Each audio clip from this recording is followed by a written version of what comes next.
guys, welcome back to the channel. This is Gab from Tech Tips for Business.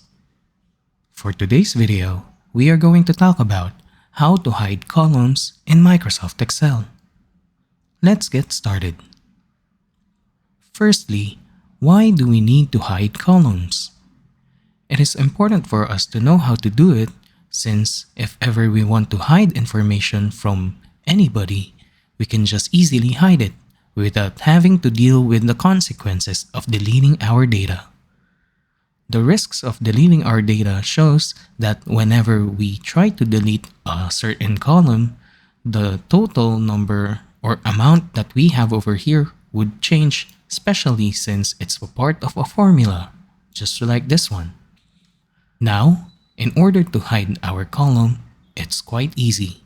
First, all you have to do is select a column that you want to hide. Let's say you want to present the total number of sales to your employees and want to hide the names. All you have to do is click on the column that contains names, click on right click, and press hide. Now, we have just hidden the names within our table.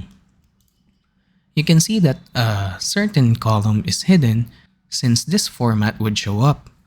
As you can see, from A, it became C all of a sudden.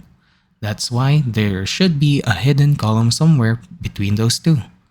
Now, to quickly show it again, all you have to do is either stretch it manually or just right click and press unhide.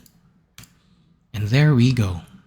Now, compared to deleting the actual data, which changes the total, we can just hide this instead, without ever changing the total. And there we have it. This is how we hide columns in Microsoft Excel.